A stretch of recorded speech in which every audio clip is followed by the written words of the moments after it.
I'm wrapping up my series on Mr. Cooper, The Silent Weapons for Quiet Wars. I didn't get all the way through the document, so please do so for yourself at his website. I just wanted to illustrate what Mr. Cooper was trying to tell us. His account, because of his involvement with the intelligence community, is very detailed and rightfully so.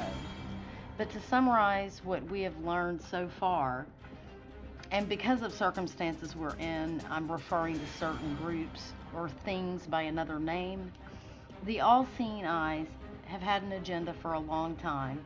This agenda connects back to Mystery Babylon through occult practices and worship that the all-seeing eyes have kept secret from us through societies, corporations, and organizations.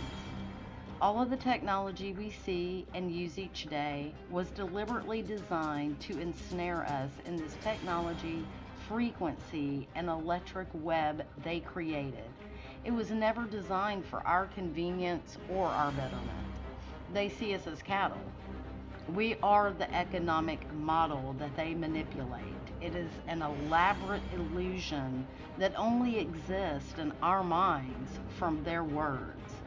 You see, they have been studying us through psychology, medical, educational, our consumer use. We are lab rats. They have conducted all kinds of experiments on us for decades to conclude our predictive responses, to reach a predetermined reaction. They have to control us for their plan or agenda to work. And they have done this through different mind control techniques, like MKUltra. They do the mind control through education and religion. Religion is teaching. They're teaching us what they want us to know. Medical and medicine is inspecting our bodies and prescribing us big pharma. Psychology is inspecting our minds through therapy or counseling. Our consumer purchases lets them see our likes, our dislikes, visual and audio influence like movies and music. All of these things used together, along with other things, I'm just naming a few here, is how they've been able to predict what our responses will be. And whether we have given them this consent or not, they're still using it against us. And they do it both ways. They do it through consent. For example, if you go to a counselor, therapist, that kind of thing, that is consenting, or if you consent to watch a movie. But they also do it through subliminal means and through subconscious means of mind control. And this is just to name a few. When we begin to understand the illusion they've had us in through all of these and many other techniques, then we can begin to see clearly what this quiet war is and the silent technology weapons that have been designed and are being used against us. What can we do about it? Well, I know the first thing we have to do is wake up.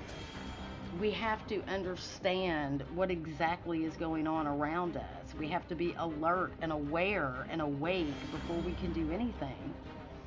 And so I couldn't say it better myself than Mr. Cooper.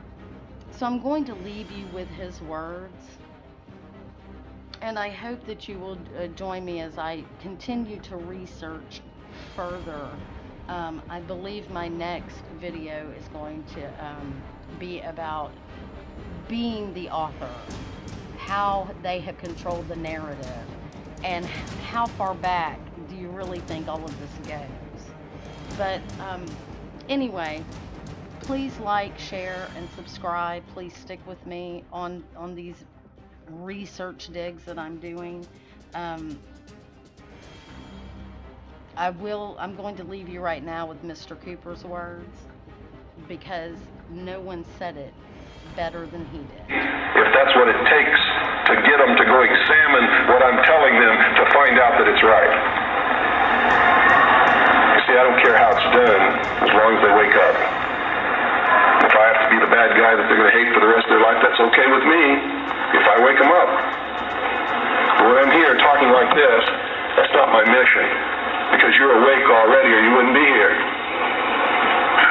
You see?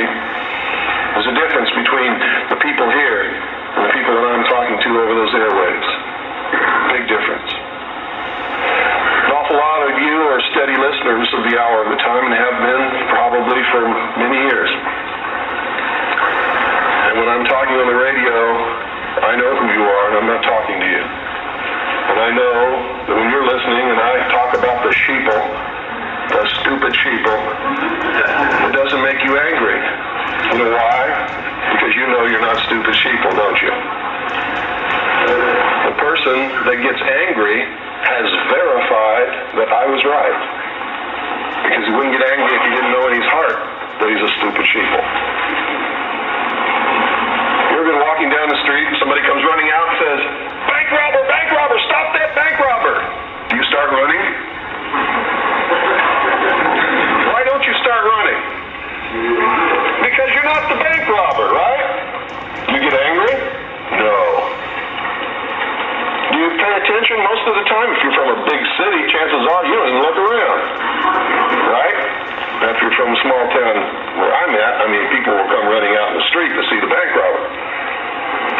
Because it's a small town and not much excitement goes on there. Unless the IRS comes to mess with me. So, what I'm going to talk to you about today comes from my heart, from my experience in life, from playing this role as messenger, which I take very seriously, from my efforts to wake up the American people, from my family, from all the letters that I get, the people that I talk to, just like I've talked to many of you here today. I've learned some things, and I think these things need to be passed on to you. And I think you need to start examining yourself, your agenda, your mission. Who are you? What are you about? What do you believe about America? Is it true? Are you helping to divide us more, or are you helping to bring us together? Do you really understand what this country is all about? Now, I know this is going to make some of you angry. That's okay. I know that it's going to open some doors for some of you. I hope that it'll bring us all a little bit closer together. And I hope that everybody, once you've examined your own particular agenda, will try to make it fit better into what we should really be doing.